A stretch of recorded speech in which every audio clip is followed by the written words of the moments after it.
Bonsoir, bonsoir et bienvenue. Merci d'être avec nous ce soir pour ce webinaire dédié au crédit immobilier et plus précisément à l'assurance emprunteur. Oui, parce qu'il y a beaucoup de choses à penser, à préparer quand on prépare son achat immobilier, surtout quand c'est la première fois. Mais on ne réalise pas forcément qu'un détail, plus qu'un détail à ne pas négliger, l'assurance emprunteur, c'est un élément important du crédit et il est nécessaire de bien comprendre à la fois son mécanisme et ses garanties. Alors, nous sommes ensemble pour 40 minutes d'échange, peut-être un peu plus si vous posez des questions.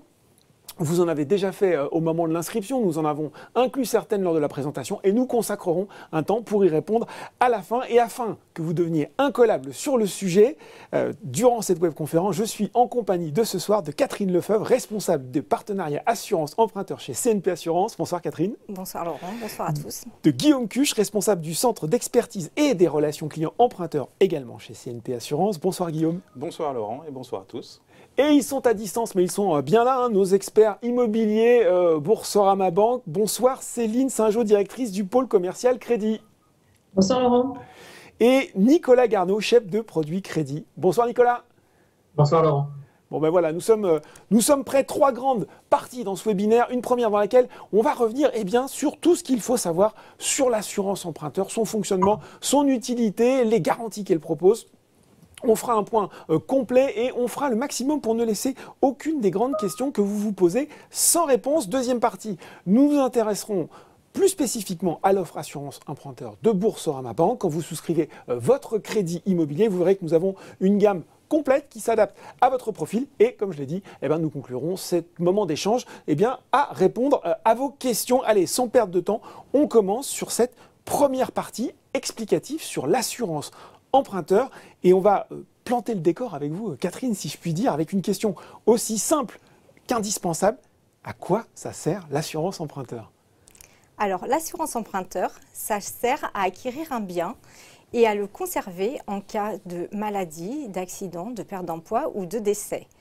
En cas d'aléa de la vie, l'assureur prendra en charge la partie des échéances à votre place. Donc, il est parfois difficile de connaître son niveau de garantie, ses besoins.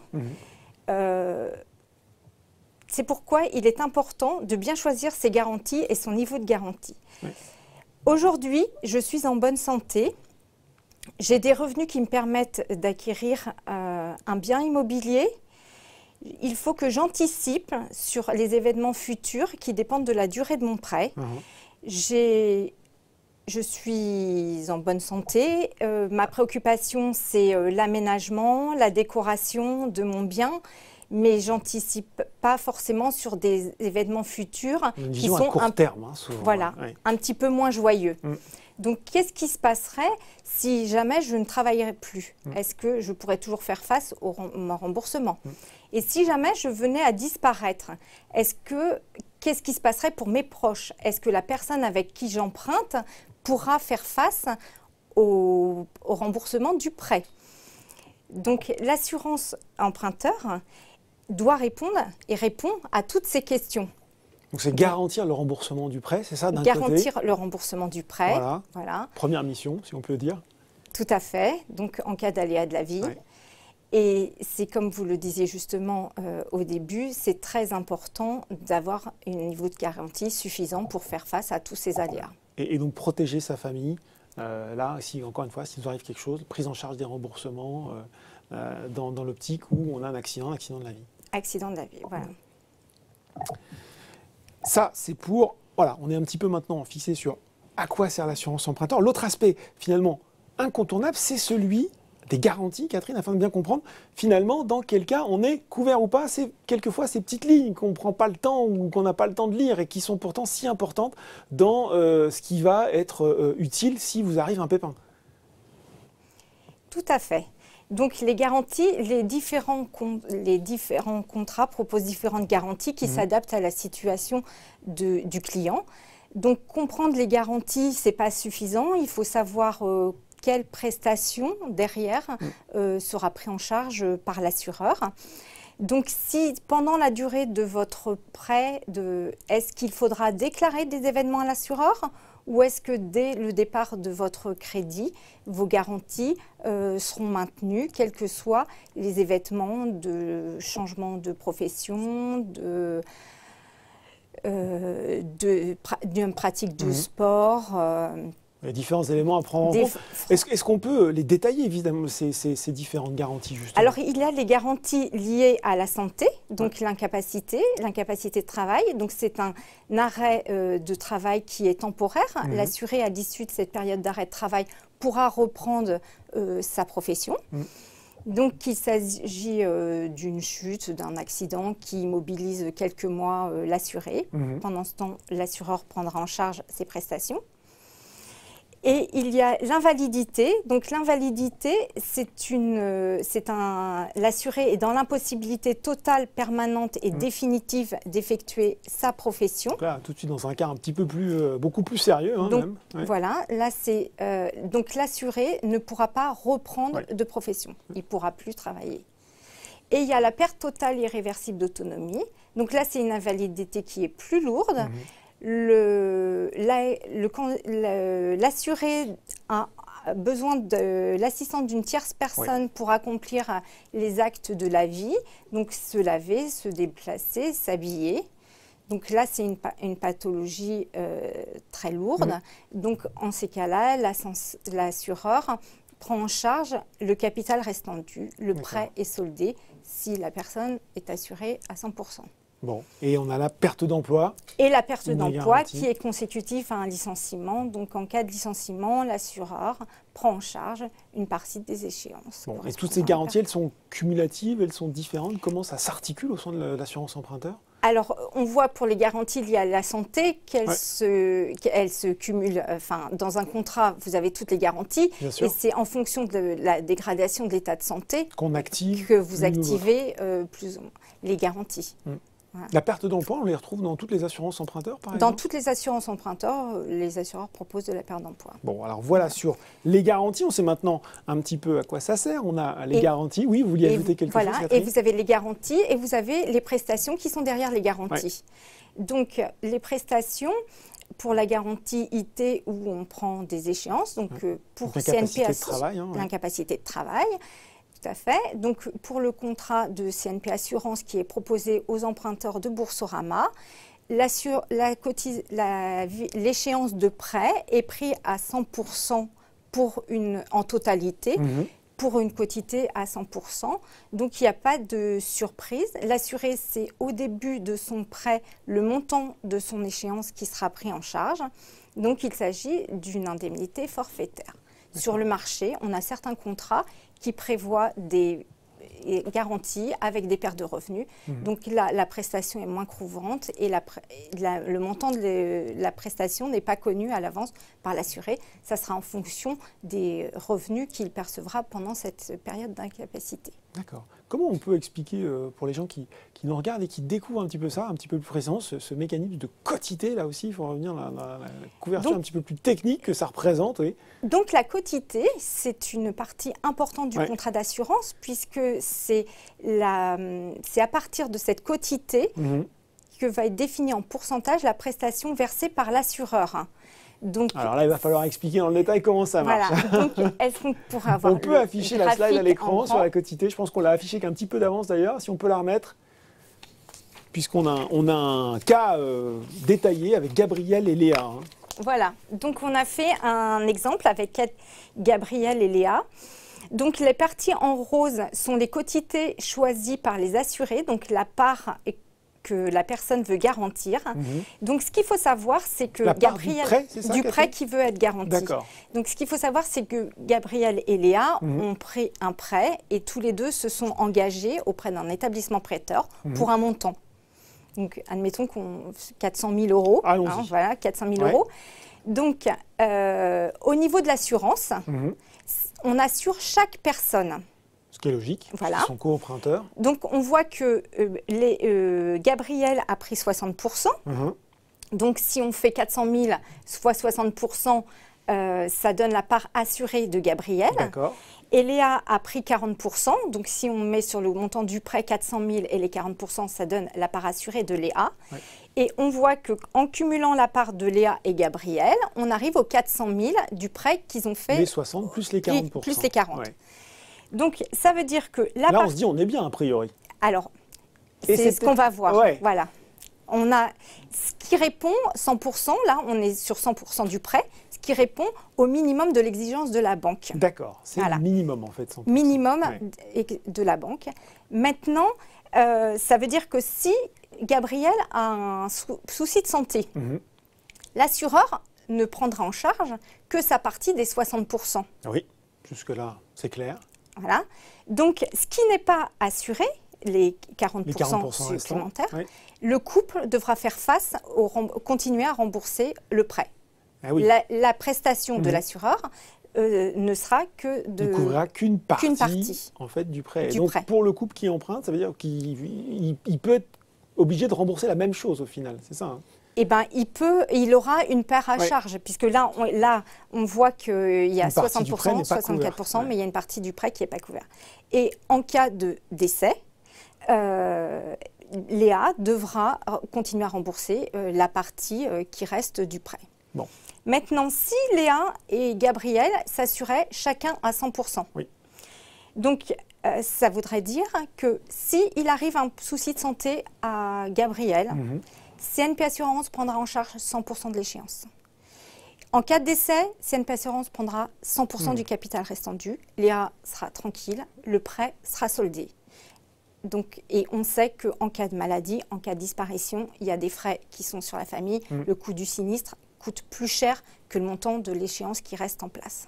Donc, ça à veut faire. dire que, quand je vous écoute, Catherine, cette option des 200% qui peut sembler peut-être un luxe, je ne sais pas, hein, quand on souscrit une assurance emprunteur, bah, finalement, c'est presque un luxe obligatoire. Ce n'est pas un luxe, en tout cas. C'est pas un luxe, Ouais. hein, voilà. Il faut avoir en tête et savoir que est-ce qu'on sera capable de faire face à cette partie de prêt si on se retrouve seul, qu'on a des enfants ou s'il y a une invalidité, qu'il faut en plus aménager un logement, faire des travaux. On sait que le coût de la maladie a un coût.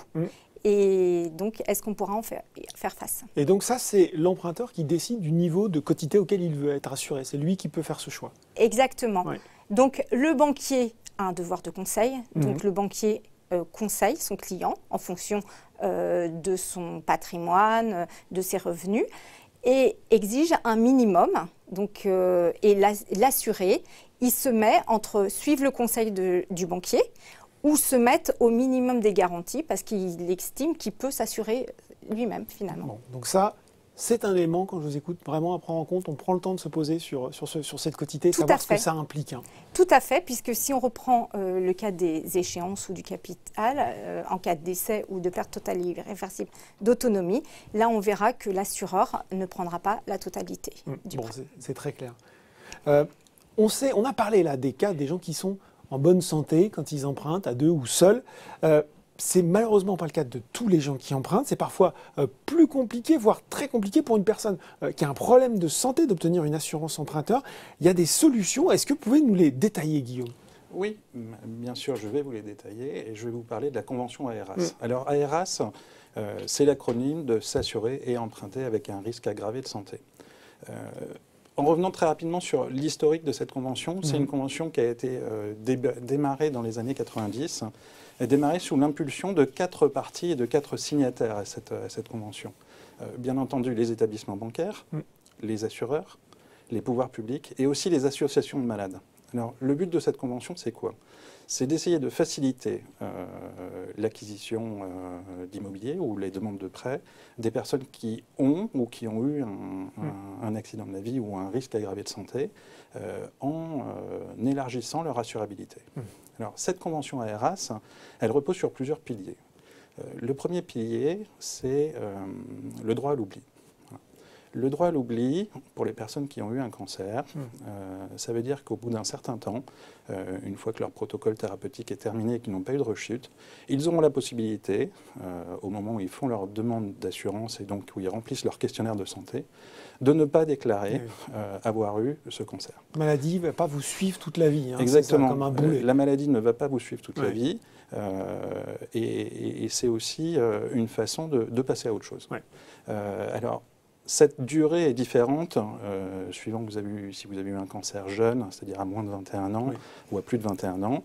Le droit à l'oubli s'exercera pour les personnes qui ont eu un cancer avant 21 ans et qui ont terminé leur protocole thérapeutique au bout de 5 ans. D'accord. Et pour les personnes qui ont plus de 21 ans, là, il faudra attendre 10 ans après la fin du protocole thérapeutique. C'est long, mais chaque année, on voit des améliorations. Par exemple, l'année dernière, la convention AERAS a été modifiée. Il y a des modifications relativement continues, où on est passé, en fait, l'âge limite qui était, entre guillemets, de 21 ans. Auparavant, il était de 18. D'accord. Vous voyez, donc il y a des ajustements. Il y a des ajustements comme ça, il y a des évolutions. De plus en plus favorables aux assurés et qui vont de pair avec l'évolution à la fois de la connaissance des assureurs, mais aussi des techniques scientifiques et du fait qu'on arrive à soigner de mieux en mieux les gens. Voilà. Donc c'est quelque chose de positif auquel les assureurs, comme CNP Assurance, participent de plein exercice et sur lequel on continue à travailler en permanence. Le deuxième pilier, c'est la grille de référence AERAS. Alors cette grille de référence, en fait, c'est un nom c'est quelque chose d'assez simple. C'est une liste de pathologies pour lesquelles les assureurs se sont engagés, soit à dire cette pathologie-là, on prendra les personnes qui ont cette pathologie sans surprime. Voilà, il y a toute une liste. Et puis une autre liste avec d'autres pathologies sur lesquelles les assureurs se sont engagés à couvrir ce risque avec une surprime maximum. D'accord. On a mis ce qu'on appelle un cap, c'est-à-dire un montant maximum de surprime. Donc tout ça dans l'idée d'essayer de continuer à aider les personnes à pouvoir emprunter. Alors, comment ça se passe concrètement Alors, concrètement, AERAS va définir 3 niveaux d'examen. Voilà. Et il va définir aussi une garantie spécifique dans certains cas. Alors, le premier cas, vous faites une demande d'assurance et vous êtes examiné par nos analystes en ce qu'on appelle examen de premier niveau. Donc, dans ce premier niveau, on peut vous proposer le contrat standard, donc un contrat classique avec une possibilité d'exclusion, si jamais il y a une pathologie qu'on pense un peu risquée, ou bien avec une surprime. Ensuite, si jamais l'assureur estime que le contrat standard n'est pas adapté pour vous, on va passer... On passe au niveau 2, c'est ça ? On va passer au niveau 2. Ouais. Alors, on passe au niveau 2, mais pour le candidat à l'assurance, c'est transparent. C'est l'assureur qui va examiner, sous ce deuxième examen, le dossier du client et qui va pouvoir, s'il estime que le risque est acceptable, lui proposer un contrat spécifique, pour ce type de pathologie. Ouais. Voilà. Alors, la garantie, la convention AERAS définit une garantie invalidité spécifique pour pouvoir élargir encore la population assurable. Et puis en troisième niveau, ce que nous on a le troisième niveau, c'est des cas, des risques un peu plus grands de santé, où là en fait les assureurs se sont regroupés en ce qu'on appelle un pool. Ils se mutualisent. Exactement. Ils se mutualisent, tout à fait ça. Ils mutualisent et donc les contrats sont remontés auprès de ce pool qui peut dire si il accepte ou pas. Alors globalement, les chiffres sont bons parce que sur 100 demandes d'assurance, en 2019, on n'a pas encore les derniers chiffres 2020, on avait plus de 99,5% de candidats à l'assurance qui se sont vus proposer une assurance. Donc ça, c'est hyper rassurant. Donc, ça veut dire que même quand on a un souci de santé, il y a des solutions du côté de l'assurance emprunteur. Complètement. Et ça, je pense que tous les assureurs, et CNP en particulier, appuient là-dessus pour pouvoir avoir une assurabilité de plus en plus grande et faire partie de cette citoyenneté globale aujourd'hui. Alors, on a une question qui vient de tomber en direct. Par fin du protocole thérapeutique, est-ce que vous sous-entendez la fin des soins ou la rémission officielle ? Alors, j'entends la rémission officielle, Ouais. qui est souvent le moment où on a la fin des soins. D'accord. Sans rechute pendant les cinq années suivantes. Bon. On avait une question aussi qui nous avait été envoyée par Liliane. Mon mari ayant eu un cancer en 2016, comment emprunter? Alors là, voilà, est-ce qu'on peut lui répondre? Peut-être Céline, chez nous, avait une réponse à lui fournir? Le fait qu'il ait eu un cancer ne va pas, à proprement parler, l'empêcher d'emprunter. Après, au niveau de l'assurance, il va avoir un questionnaire de santé à compléter. Et en fonction de ce qu'il va compléter dans son questionnaire de santé, l'assureur lui proposera telle ou telle assurance et on ira peut-être effectivement en fonction de où il se situe dans sa maladie, une convention ARAS dont Guillaume vient de parler. Ouais. Là, si je reprends sur le cas de Liliane, son mari donc, a eu son cancer en 2016, donc on est encore dans la période de 10 ans. Oui. Donc, parce qu'il a eu après, il pensait qu'il a plus de 21 ans. Voilà, on pense qu'il a eu plus de 21 ans, donc il devra déclarer à l'assureur ce qu'il a eu. Mais au niveau de l'assurance, les assureurs vont analyser, vont regarder quel était le type de cancer, où est-ce qu'il était localisé, quel traitement il a eu, et vont tout faire pour lui proposer une solution d'assurance adaptée, comme le disait Céline.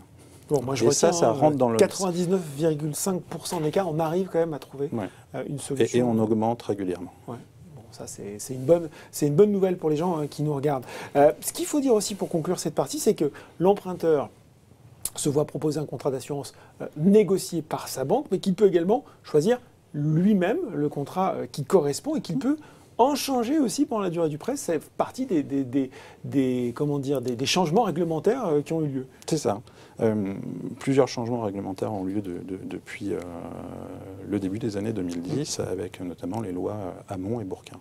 En fait, aujourd'hui, l'assuré, le candidat à l'assurance, va avoir un choix entre prendre un contrat d'assurance groupe qui est négocié par son établissement bancaire avec un assureur, en ayant un contrat qui colle parfaitement à la demande, ou bien prendre un contrat chez ce qu'on va appeler un assureur individuel. Oui. Et pouvoir, on va chercher son pouvoir comparer. Voilà. Ces lois, là encore, sont allées dans le sens du client pour lui permettre un choix et pouvoir librement aller sur telle ou telle assurance. Alors, au moment des choix, bien entendu, le banquier, donc l'établissement bancaire, va définir un certain nombre de garanties minimum et le client devra, si jamais il choisit une assurance dite individuelle, apporter une assurance individuelle qui est à minima équivalente sur un certain nombre de critères à ce qui est proposé par l'assurance groupe, l'assurance qui est proposée par l'établissement bancaire. Donc ça peut être en termes de franchise, en termes de type de garantie, en termes de montant,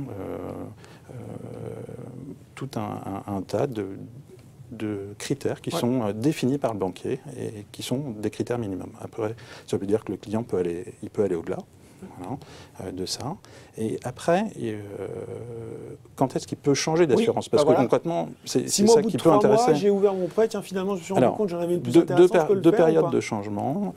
La première période, c'est pendant la première année après la signature du contrat, pendant les 12 premiers mois. Voilà. Et vous avez 12 mois pour regarder une autre assurance. Durant cette première année, je peux changer là quasiment Vous pouvez changer comme vous voulez. Ensuite, vous pouvez changer après régulièrement à chaque date anniversaire du contrat, c'est-à-dire à la date où laquelle vous avez signé l'offre de prêt. Bon. Alors, c'est vrai que dans ça, on peut avoir des différences des fois de tarifs. En fait, ces différences de tarifs, elles s'expliquent par plusieurs facteurs. Un, c'est le type de garantie. Voilà. Est-ce qu'on a une franchise à 90 jours, une franchise à 30 jours, une franchise à 120 jours les garanties en elles-mêmes. Et puis aussi le type de prélèvement d'échéance. Est-ce que c'est une échéance en capital initial, c'est-à-dire une échéance qui sera constante, ou bien est-ce que c'est une échéance dite en capital restendu, où là le montant va être plus important sur les premières années et sera un peu moins important sur les dernières années. Après, l'important c'est aussi, je pense, pour pour les demandeurs de prêts, de se dire que quand on achète un bien immobilier, aujourd'hui, la durée moyenne de conservation de ce bien, c'est 8 ans. Voilà. C'est-à-dire, aujourd'hui, ce qu'on observe, et c'est quelque chose d'assez constant maintenant depuis une quinzaine d'années. On pense qu'on s'engage pour la vie, mais finalement, exactement, mais c'est relativement logique. Oui. Vous faites votre premier achat, vous êtes dans un est foyer avec deux, on est célibataire, voilà, on est deux, on est trois. Jeune couple. Et puis 8 ans plus tard, on n'est plus 3, mais on est plutôt 4 ou 5. Voilà, c'est les joies de la vie.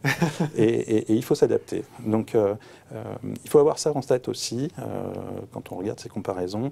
Et pour nous, l'important, plus que des comparaisons de tarifs, c'est vraiment quelle est la garantie qui vous convient le mieux. Voilà. Avec les aspects aussi de quotité, ce que disait tout à l'heure Catherine, qui sont aussi importants. Bon, très clair, Guillaume. J'ai une question pour vous, Nicolas. Mais Guillaume l'a un peu évoqué, mais j'ai envie de vous entendre aussi sur le sujet. D'Olivier, est-il toujours intéressant de changer d'assurance emprunteur? Quels sont les éléments à bien vérifier avant de se lancer? Alors effectivement, souvent le premier élément qu'on regarde, c'est le prix. C'est le prix, on se dit allez, je prends le moins cher. Voilà, on prend moins cher, mais effectivement, parce que ce qu'expliquait Guillaume, c'est qu'il faut regarder comment est constitué le prix, la cotisation. Est-ce que c'est une cotisation qui est régulière tout au long de la vie du crédit, ou elle va avoir une évolution dans le temps en fonction, donc si elle est sur le capital restant dû, et elle sera plus élevée dans les premiers temps et moins chère à la fin. Donc effectivement, la durée de vie du bien, combien de temps on compte le garder, va avoir une influence parce que potentiellement on pense faire une économie et on va se retrouver en fait à payer plus cher sur la durée du bien. Et puis après, le premier niveau, c'est s'assurer qu'on a, on va dire, le minimum de garantie exigé par l'organisme de crédit, et surtout, en fait, avoir les garanties adaptées à sa situation. Est-ce qu'on fait du sport? Est-ce qu'on fait des sports à risque? Est-ce qu'on a un métier à risque? Est-ce qu'on est fumeur, pas fumeur, et ainsi de suite, pour avoir quelque chose qui soit adapté à notre situation au moment de la souscription de l'assurance, mais aussi sur la durée de vie qu'on va avoir en fait avec ce bien en possession.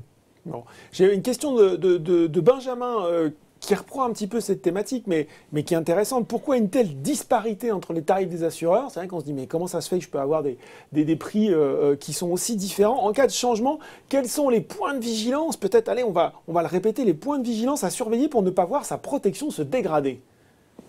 Mais effectivement, donc le premier niveau, c'est les couvertures. Quelle couverture on prend? Parce que ça va forcément influer sur le prix. Donc on peut avoir des variantes assez importantes si on est peu couvert par un contrat ou très bien couvert par un contrat. Et après, effectivement, les deux méthodes de calcul qu'on évoque depuis tout à l'heure, donc qui sont sur le capital initial et qui apportent une cotisation, une commission qui est régulière et constante sur toute la durée du crédit. Donc au moins là, on est sûr. Et sur le capital restant dû, où on va peut-être potentiellement avoir l'impression de faire une économie sur 20 à 25 ans, sauf qu'en fait, sur les 12-13 premières années du crédit, on va payer beaucoup plus cher en cotisation. Et comme on disait Guillaume, en général, on garde 8 ans. En fait, on aura eu l'impression d'avoir fait une économie en signant au départ, sauf qu'on va payer de façon plus importante sur la durée réelle de conservation du bien. Oui. C'est une impression trompeuse. Voilà. Bon, écoutez, voilà sur cette première partie, vous êtes désormais au fait de ce qu'il faut savoir sur l'assurance emprunteur. Voyons maintenant le profil de l'offre Boursorama. C'est notre deuxième partie. On me dit en régie qu'on a un jingle. Alors, jingle, maestro.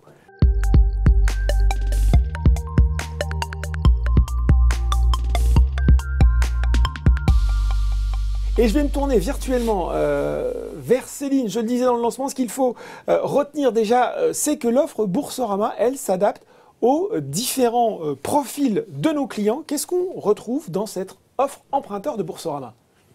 Eh bien, effectivement, on a différents contrats à proposer en fonction des projets et des profils de nos emprunteurs. Que ce soit des projets assez classiques de résidence principale, locative ou résidence secondaire. On a également des contrats à proposer pour les montants un petit peu exceptionnels qui vont au-delà d'1,5 million. Et puis également pour nos emprunteurs dits seniors, au-delà d'un certain âge. Et puis le contrat spécifique AERAS également. Voilà, donc en fonction des situations, notre contrat s'adapte et la proposition est affinée en fonction des situations. Je vois marqué contrat pour les capitaux élevés. C'est quoi ça? C'est une spécificité? C'est ce que je disais. Donc effectivement, capitaux élevés, c'est à partir d'1,5 million. 1,5 million. Voilà. Après, c'est assez transparent pour l'emprunteur, mais on lui fait une offre spécifique à partir de ces montants-là au niveau de la tarification. Bon, alors ça, voilà pour le profil de l'offre. on voit qu'elle est adaptable, bonne chose. C'est une offre aussi, on peut le dire, qui s'inscrit finalement dans la philosophie de Boursorama, simple, avec une gestion 100% en ligne. Nicolas, c'est quoi les avantages de l'offre Boursorama Banque s'il fallait les résumer? Exactement. Donc, c'est effectivement complètement dans l'ADN de Bourso, avec une adhésion qui est 100% en ligne, signature électronique aussi, et la gestion aussi de l'assurance est 100% en ligne. Et on peut le faire directement depuis son espace client. Après, c'est donc une assurance qui est sur un tarif fixe, qui est la même donc, tout au long de la durée du crédit. Il n'y a pas de majoration pour les fumeurs ou pour les métiers à risque. La très grande majorité des sports sont couverts. Sinon, si on devait résumer, seuls les sports aériens et à moteur sont exclus, donc ce qui quand même offre un champ de possibilités de se dépenser qui est très large. Et Boursorama reste l'interlocuteur tout au long de la souscription. Donc c'est quelque chose de très simple, c'est qu'on a un interlocuteur pour son crédit en même temps pour son assurance. Bon, alors justement, parce qu'on avait une question là de Mandy qui nous dit « Bonjour, est-ce qu'il est possible de prendre rendez-vous avec un conseiller Boursorama pour évoquer les sujets d'assurance emprunteur et de rachat de crédit ?» Alors tout à fait. On n'a pas parlé vraiment du parcours, puisque là on s'était un peu centré sur l'assurance, mais le parcours est 100% en ligne pour demander son crédit à Boursorama. Et nous avons des conseillers qui sont disponibles du lundi au samedi par téléphone pour répondre à tout type de questions et accompagner les emprunteurs dans leur projet, que ce soit un rachat ou une acquisition. Oui, voilà, Mandy, si vous voulez appeler, vous êtes la bienvenue. On a une question aussi.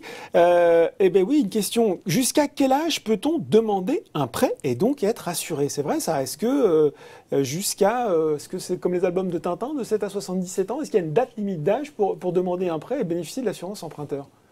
Alors pour l'assurance oui, allez-y Catherine, allez-y, je vous en prie. Alors pour l'assurance emprunteur, il y a, comme le disait Céline, le contrat qui est jusqu'à 1,5 million, où les personnes peuvent adhérer jusqu'à 65 ans.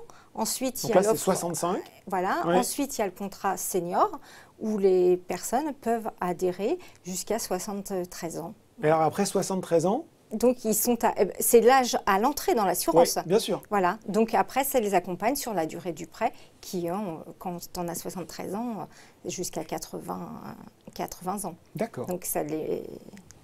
Ah, voilà. Oui, donc, très bien. Jusqu'à 73 ans, on a une solution d'assurance. Nicolas, vous vouliez ajouter quelque chose éventuellement? Oui, c'est la même chose. D'accord. Bon, ben voilà. On avait, voilà, donc pour les offres, les avantages de l'offre Boursorama Banque. Ce qu'il faut aussi préciser finalement, c'est que selon son profil et son projet, le périmètre, et là aussi c'est quelque chose d'important, des garanties à souscrire n'est pas forcément le même. Est-ce que vous pouvez nous expliquer, Céline ? Alors effectivement, donc on va faire comme le disait en début de séance Catherine, on va émettre un conseil d'assurance vis-à-vis de nos emprunteurs, qui généralement est un conseil très protecteur, généralement qui inclut l'ensemble des garanties que notre assureur, donc CNP, peut proposer pour le projet et le profil. Donc, si je prends un exemple d'un salarié qui travaille dans le privé et qui acquiert sa résidence principale, on va lui conseiller d'adhérer à l'assurance décès, perte totale irréversible d'autonomie, incapacité temporaire de travail et perte d'emploi. D'accord. Maintenant, l'emprunteur a tout à fait la liberté de ne pas souscrire à l'ensemble de ces garanties, si tant est qu'il respecte le minimum exigé. Donc, par exemple, toujours sur notre profil de salarié qui travaille dans le privé et qui acquiert sa résidence principale, le minimum exigé sera le décès, la perte totale irréversible d'autonomie et l'incapacité temporaire de travail. Il ne sera pas obligé de souscrire à l'assurance perte d'emploi. Et s'ils sont deux acquéreurs, alors on leur conseillera de s'assurer à chacun à 100% chacun, mais le minimum exigé est de 100% au total du crédit. C'est-à-dire que s'ils veulent s'assurer à 50% et 50% chacun, ils pourront le faire. Ou à 40% et 70% pour l'un ou pour l'autre. Généralement, la logique veut qu'on s'assure à hauteur du pourcentage que les revenus de la personne représentent au sein du foyer. D'accord, on fait la même répartition que le... Voilà. Ouais, d'accord, c'est un bon Exactement. conseil. On avait une question de Lydia Céline qui nous disait quelle assurance pour un investissement locatif. Voilà, on s'est placé dans le cadre de l'achat de son logement principal, mais tiens, voilà, pour un investissement locatif, est-ce que c'est différent? Alors, c'est un petit peu différent. L'exigence est moins importante, pas au niveau du pourcentage de couverture, mais au niveau des garanties. On va conseiller le décès, la perte totale irréversible d'autonomie seulement. L'incapacité temporaire de travail sera au choix de l'emprunteur, mais pas conseillé ni exigé, et la perte d'emploi non plus. Bon, très bien. Merci pour cette réponse très claire. Voilà ce qu'on pouvait dire sur la présentation et de l'assurance emprunteur et de l'offre Boursorama. Il y a une petite vidéo qu'on va vous passer maintenant et qui synthétise très bien l'importance et l'intérêt d'avoir une assurance emprunteur. Et c'est maintenant. Léa et Gabriel, tout jeunes mariés, décident d'acheter un appartement.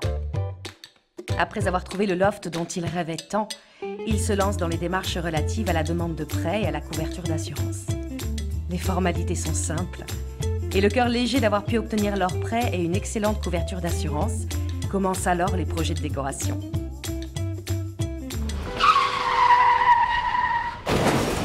Mais un drame fait voler tous leurs rêves et leurs projets en éclats. À peine 2 jours après avoir récupéré les clés de l'appartement, Gabriel est victime d'un grave accident de voiture.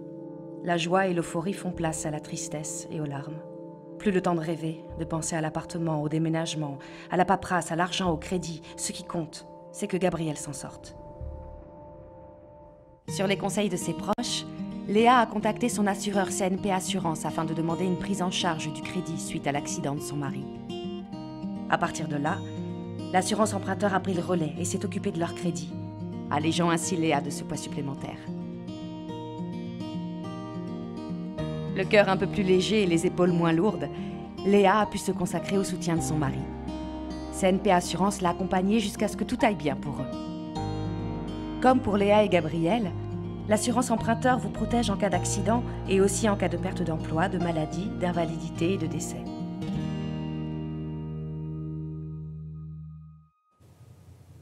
Bon, on s'est fait un petit peu peur, mais l'histoire termine bien et c'est l'essentiel. Voilà donc pour cette petite vidéo qui résume l'assurance emprunteur. On va maintenant passer aux questions que vous avez posées et on va commencer par celle de Rémi, même si on a un petit peu évoqué déjà cette situation. Rémi qui nous dit en cas de décès de l'un des 2 emprunteurs, l'assurance rembourse-t-elle le capital d'un coup ou paye-t-elle des échéances, Nicolas?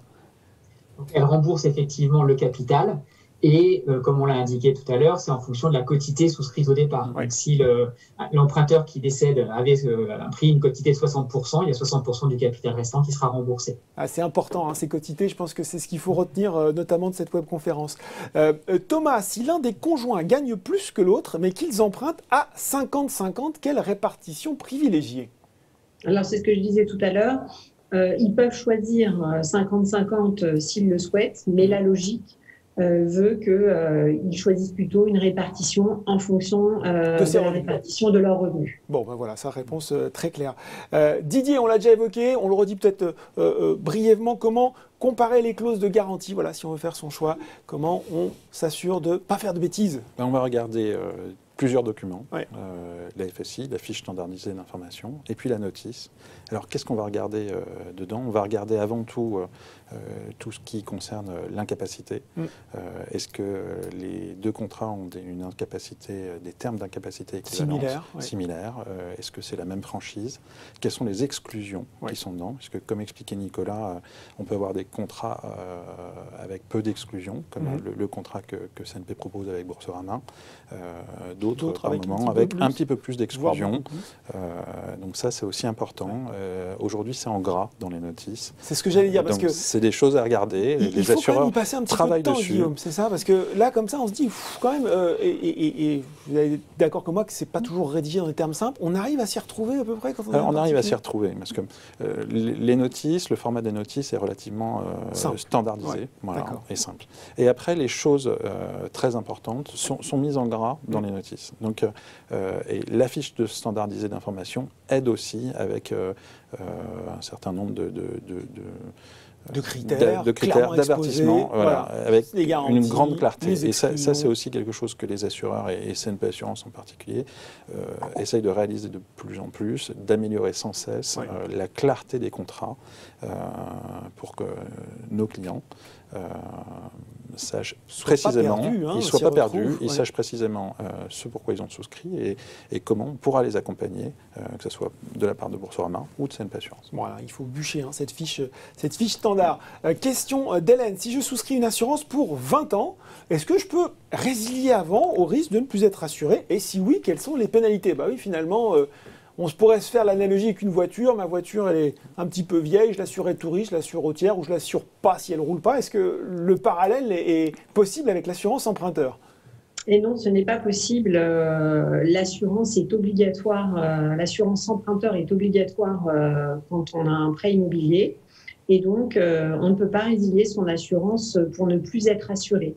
Comme on l'a évoqué tout à l'heure, on peut résilier son assurance pour changer d'assureur, mais pas pour supprimer l'assurance emprunteur. Donc, tant que le prêt existe, l'emprunteur doit être assuré jusqu'à la revente du bien ou jusqu'à la fin du crédit, si le crédit va au terme de sa durée. Voilà, l'assurance emprunteur, ce n'est pas facultatif. Sylvain, dans les exclusions, il est parfois indiqué une liste très longue de sports qui ne sont pas assurés. C'est vrai, moi aussi, je me souviens avoir regardé et vu ça. Est-ce que ça concerne une pratique professionnelle, pour les sportifs professionnels, ou est-ce que c'est aussi pour les amateurs? Et il nous cite une pratique inférieure de 2 ou 3 fois par an. Oui, c'est vrai, parce que c'est vrai qu'elle est longue parfois, la liste de sport. En fait, la liste de sport, elle est différente selon les assureurs et elle peut couvrir aussi bien des activités de sport professionnels, mais de sport amateur. Alors, comme disait Nicolas tout à l'heure, sur le contrat CNP Assurance Boursorama, on est sur des exclusions sur les sports à moteur. Voilà, vous pratiquez de l'ULM ou de la compétition d'aviation. Voilà. Mais par contre, en donnant un exemple contraire, le parachutisme est autorisé dès lors que vous avez un parachute qui est homologué. Voilà. Généralement, on a envie de sauter avec un parachute homologué. En plus. Voilà, c'est ça. Donc la liste, c'est aussi en fonction de l'appétit du client et de la politique de risque de l'assurance. Et bien entendu, moins on a d'exclusion, plus le tarif sera un peu plus élevé. Et oui, c'est ça. C'est-à-dire qu'on peut avoir une assurance qui couvre tout, mais il faut peut-être s'attendre à payer plus cher, voire beaucoup plus cher. Olivier, je suis à la retraite. Dans moins d'1 an, je n'ai donc plus besoin de la perte d'emploi. Que dois-je faire? Que se passe-t-il sur le montant de mes cotisations? On parlait justement des garanties qu'on n'était pas obligé de souscrire en totalité. Dans le cas d'Olivier, c'est vrai qu'on aurait bien envie de faire sauter la perte d'emploi. Voilà. Alors, comme on l'a vu et comme l'a expliqué Céline, la perte d'emploi, ce n'est pas une garantie qui est obligatoire. Donc, Olivier pourra résilier son assurance perte d'emploi. Donc, s'il a souscrit son assurance via son établissement prêteur, il enverra un recommandé à son établissement prêteur ou à son assureur. Et quand le contrat cessera, à la fin des garanties, le prélèvement des primes correspondant s'arrêtera également. Bon, d'accord. Donc, il n'y aura plus de garantie possible après pour Olivier. Bon, ben voilà. Hélène, j'ai souscrit une assurance pour ma résidence principale, mais à l'époque, j'étais en surpoids. Puis-je redemander une nouvelle prise en compte de mon état et éviter de payer une surprime? Parce qu'on envisage les accidents de la vie, mais on n'envisage pas les gens qui se mettent au sport, qui améliorent leur santé, qui travaillent pour l'amélioration de la santé, qui peuvent avoir envie de payer moins cher parce qu'ils ont fait des efforts. Alors, tout d'abord, le surpoids n'est pas automatiquement synonyme de surprime. On ne va pas forcément vous surtaxer parce que quelques kilos en trop. Voilà. Ouais. Après, c'est une très bonne nouvelle d'avoir perdu du poids. Mais concernant l'assurance, on ne va pas revoir le tarif. Donc, ce qu'on pourra proposer, effectivement, comme on a vu au début avec le choix possible, c'est d'aller voir si on peut avoir une assurance équivalente chez un autre assureur. Après, il y a quelque chose dont il faut absolument se souvenir, c'est que l'âge joue en notre défaveur, malheureusement, en termes d'assurance. Et quelques années plus tard, on n'a pas forcément les mêmes risques et donc pas forcément le même tarif. Eh oui, il y a à la fois la façon dont on s'entretient physiquement, mais aussi on vieillit avec les risques de santé qui sont parfois associés. Une question de Ronnie qui va, je pense, concerner pas mal de monde, surtout dans cette époque compliquée, cette conjoncture compliquée dans laquelle on est aujourd'hui, suite aux restrictions sanitaires. Quid de l'assurance emprunteur pour les personnes qui seraient au chômage partiel. Et ça concerne du monde en ce moment. Alors, le chômage partiel, c'est vrai que c'est un dispositif qui a été très utilisé pendant la crise sanitaire et qu'il est encore aujourd'hui. Par contre, au niveau des assurances emprunteurs, ce n'est pas un motif de déclenchement de l'assurance. D'accord. Voilà. Bon, donc il faut le savoir, le chômage partiel n'est pas un motif de déclenchement de l'assurance. On a une très grosse question de Benoît, je vais essayer de tout lire. Que se passe-t-il concrètement en cas de décès d'un emprunteur seul durant son crédit? Quand on souscrit à la garantie perte d'emploi, comment s'applique-t-elle précisément? Alors, je vous laisserai répondre. Quel est le délai de sa mise en route? Est-ce que c'est cumulable avec le versement Pôle emploi? Que se passe-t-il si on oublie de signaler un problème de santé quelconque ou une opération? Peut-on le signaler a posteriori? Et le montant de l'assurance est-il recalculé en conséquence? Il y a 3 questions en une, mais elles sont toutes intéressantes. On va peut-être commencer par ce cas du décès d'un emprunteur seul durant son crédit. Alors, en cas de décès d'un emprunteur seul, la quotité est obligatoirement à 100%. Là, on donc, choix, l'assureur paye le crédit et le prêt est soldé. Donc, ça, c'est pour le décès. Oui, Nicolas? Non, je disais le prêt est remboursé. Le prêt est remboursé, pardon Céline, excusez-moi. Donc voilà pour le cas. La garantie perte d'emploi, comment elle s'applique précisément? Quel est le délai de mise en route? Est-ce qu'elle est cumulable avec le versement Pôle emploi? Alors, pour la garantie perte d'emploi, ça va être spécifique à chaque contrat de perte d'emploi. C'est comme je l'expliquais au début, la prestation, dans certains contrats, ça va être un pourcentage de l'échéance et d'autres qui ne se cumuleront pas avec le Pôle emploi et d'autres contrats prendront en compte le montant versé par le Pôle emploi et le déduira de la prise en charge. Donc ça dépend, il faut vraiment... Il faut lire son contrat. Il faut regarder les contrats du marché. Sur le délai de mise en route? Alors sur le délai de mise en route, je suppose que c'est le délai pour la prise d'effet des garanties. Oui, et c'est pareil, c'est fonction des contrats.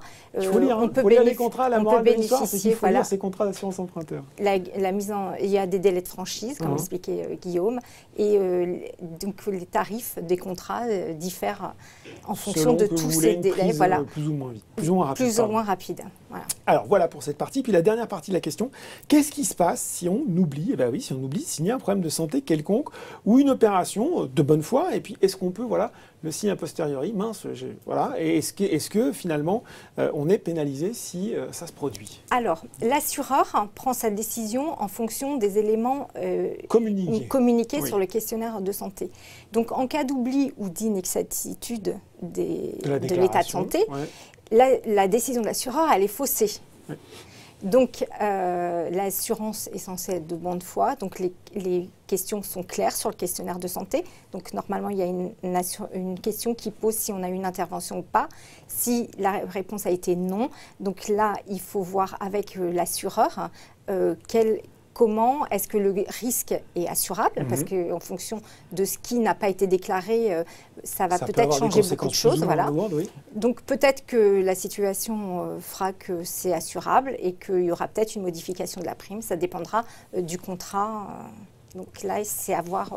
On peut perdre son assurance, Catherine, sur un coup comme ça? Si vous omettez de déclarer quelque chose d'important, oui.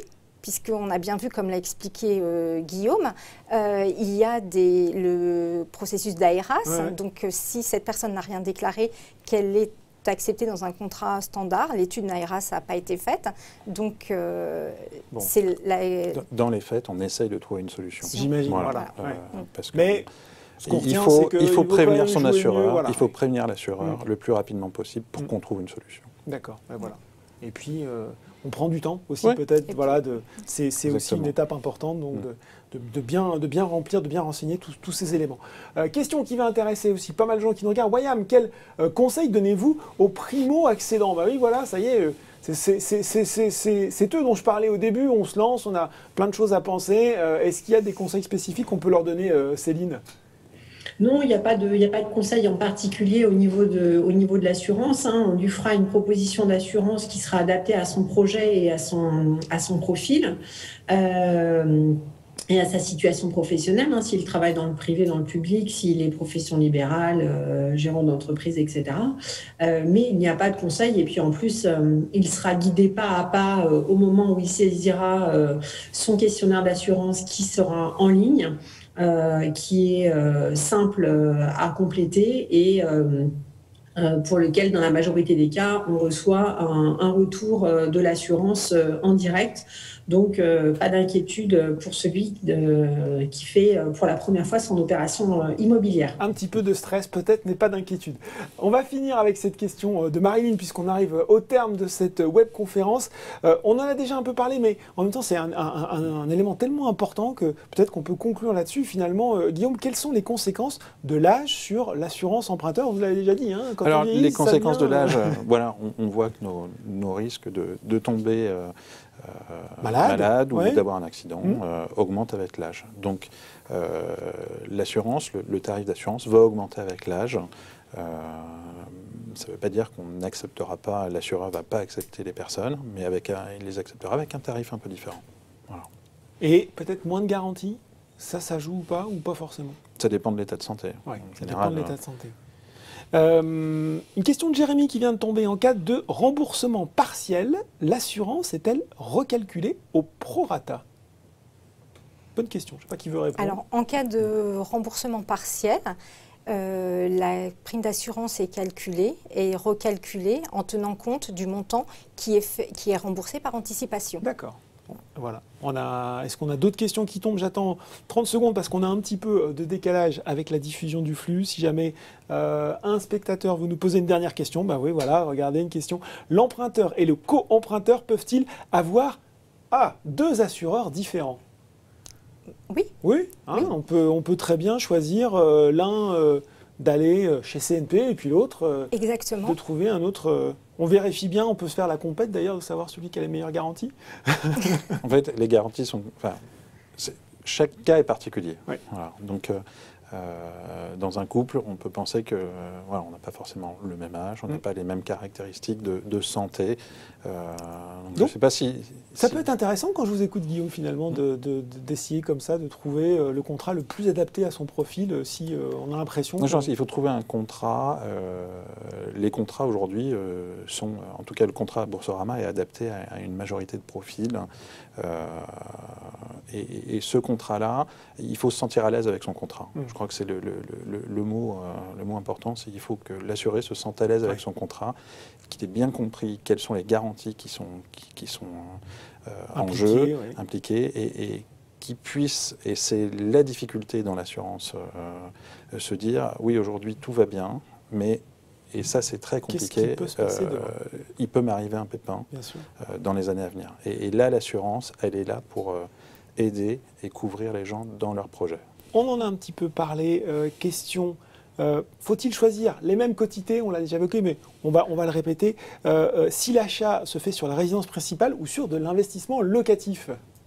Alors, les quotités ne changeront pas, que ce soit sur du locatif ou sur la résidence principale. Ce qui va changer, ce sont les garanties auxquelles on peut souscrire, qui sont potentiellement moins exigeantes sur le locatif que sur la résidence principale. Mais dans les deux cas, que ce soit une résidence principale, un investissement locatif ou une résidence secondaire, le prêt devra être assuré au minimum à 100%. Donc, s'il y a deux emprunteurs, ils n'auront pas l'obligation d'être assurés à 100% chacun, mais au total des deux assurés, le prêt devra être couvert à 100%, 50-50, 60-40 ou 30% pour l'autre et 70% pour l'autre, mais toujours 100% au minimum. Bon, et voilà, on va terminer sur cette... complément, oui, Nicolas, si je peux. Ouais. Bien sûr. Parce qu'on a parlé souvent de faire un 100 minimum ou 200 au total. Donc le 30-70, 60-40, etc. Mais après, il faut bien que les emprunteurs soient à l'aise. Et en fait, la question, c'est comment on peut assurer le reste du crédit, de bien vivre une fois qu'on n'a plus qu'une personne et qu'il y a un malheur qui est arrivé. Et potentiellement, on peut très bien se dire on s'assure à 130%, à 140% aussi.